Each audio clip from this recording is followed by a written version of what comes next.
Hello hello সবাইকে জানাই আমার নতুন ভিডিওতে ওয়েলকাম। আজকে আমরা স্কুলের বাচ্চাদেরকে নিয়ে এসেছি একটি নতুন জায়গায়। সেটি হলো সায়েন্স সিটি, মানে বিজ্ঞান নগরী।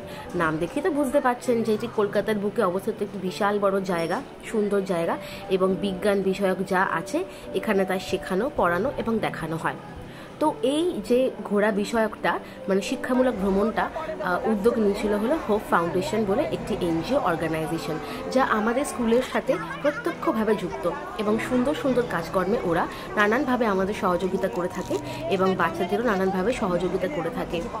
তো প্রথমেই ঢুকে আমরা বাচ্চাদেরকে ব্রেকফাস্ট হিসেবে কিছু লেবু, খাবার দাবার এবং জুস হিসেবে ওদেরকে দিয়ে দিচ্ছি হলো। এরপর আমরা যাব এই রোপওয়ের দিকে। রোপওয়ে চড়তে ওরা ভীষণ ভালোবাসে, তাই রোপওয়ে চড়বো আমরা। আসলে ছোট বড় সবাই এখানে আসতে পারে। বিজ্ঞান বিষয়ক যা যা আছে না, এখানে এত সুন্দরভাবে ডেমনস্ট্রেট করা হয় যে না দেখলে বোঝানো যাবে না। ছোটবেলায় তো আমরা অনেকেই এসেছি, বড় বয়সেও এখানে আসা যায়।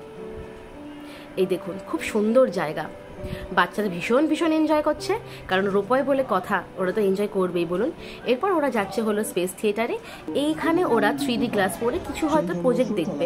আপনার স্মার্টফোন এবং অন্য যাবতীয় ফটোগ্রাফি, ভিডিওগ্রাফি সংক্রান্ত ডিভাইসগুলি দেখা শেষ। এবার ওরা লাইন দিয়ে দুপুরের খাবারটা নিচ্ছে। লাঞ্চ হিসেবে ওদের এখানে প্যাকেট দেওয়া হবে। ওরা এই মাঠের মধ্যে বসে সুন্দর করে গুছিয়ে খেতে বসবে। এই দেখুন, গল্প করছে বন্ধুদের সাথে প্রাণ ভরে, আর খাবারও খাচ্ছে। এর থেকে ভালো দৃশ্য কি হতে পারে বলুন। সকল বাচ্চারা এখানে যায়নি, ক্যাবিনেটের অন্তর্ভুক্ত যারা বাচ্চারা আছে তারা গেছিল। আজ এইটুকুই। কেমন লাগলো জানাবেন।